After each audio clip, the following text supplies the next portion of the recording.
Theovis, the idea made visual.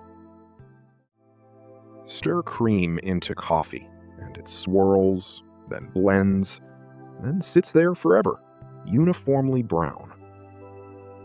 And you never ever see brown coffee spontaneously separate back into cream and black. Yet nothing in the laws of physics forbids it.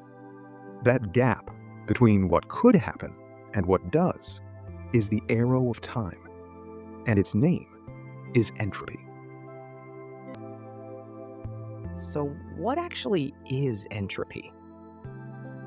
At heart, it's just counting. A macro state, cream and coffee mixed, can be made from a staggering number of microscopic arrangements. Cream all on top, from very few. So, entropy measures how many microscopic ways there are to produce the same big picture look. Exactly. Boltzmann carved it on his tombstone.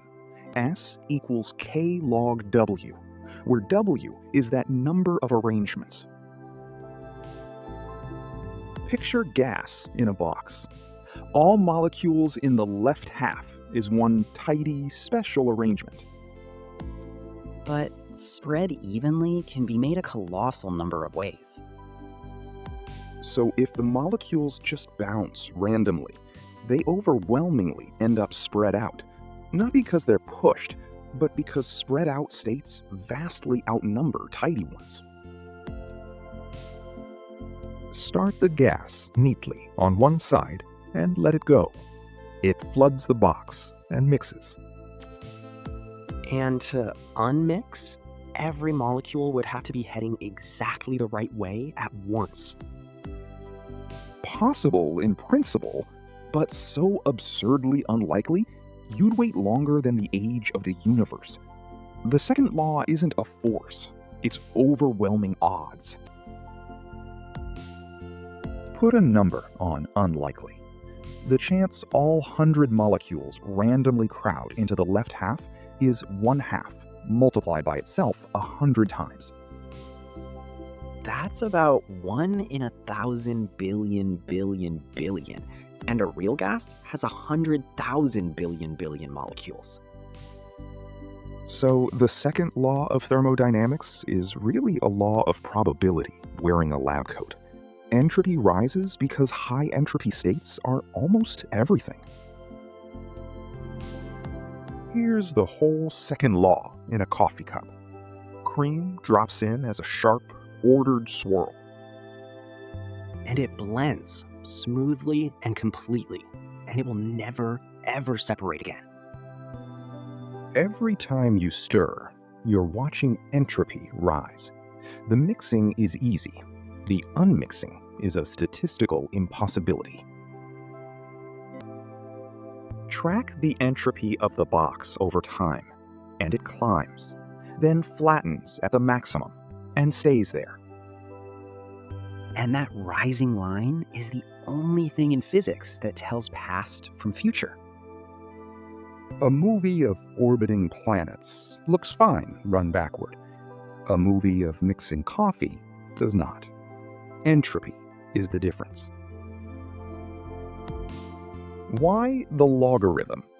Because we want entropy to add when we combine independent systems, while their arrangement counts multiply. And the log is exactly the function that turns multiplication into addition.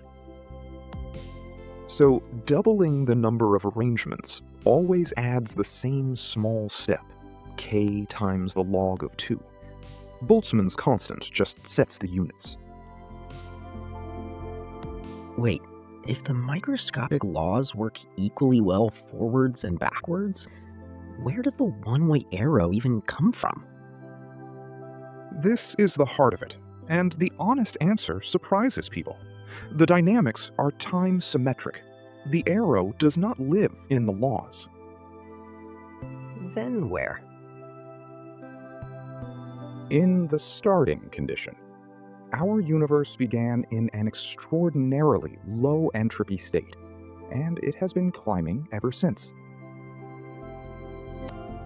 We have to be straight here. Physics doesn't fully explain why the early universe was so smooth and low in entropy. We take it as a starting assumption, the past hypothesis. So the arrow of time is really inherited from the special way everything began? Every broken egg, every memory, every act of aging traces back to that one improbable beginning. It's a genuine open question, and we won't pretend otherwise. I've heard entropy show up in information theory too. Coincidence? Not at all. Shannon's entropy counts the missing information. How many yes or no questions to pin down the exact microstate? So, a high entropy gas is one we're deeply ignorant about the details of. Physics and information turn out to be measuring the same uncertainty. Entropy is the bridge between them. Shannon's formula in action. A fair coin carries exactly 1 bit of surprise. But a coin that lands heads 90% of the time carries under half a bit. You can mostly guess it. And a 2-headed coin carries 0. Maximum entropy is maximum ignorance. Certainty is 0 information. Same counting, new clothes. So the flow of time isn't a fundamental law. It's statistics. Disordered states vastly outnumber ordered ones, and we started, somehow, in order. The future is simply where the overwhelming majority of possibilities lead. Cream into coffee, never back. That quiet, one-way climb is time itself, written in probability. To go further, Boltzmann for the counting, Shannon for the information link, and Carroll and Penrose for the deep puzzle of why the past was special. Time's arrow, it turns out, is just a very, very lopsided count. Disorder wins because there's simply so much more of it. If it finally clicked, subscribe. It really helps. And I'll see you in the next one.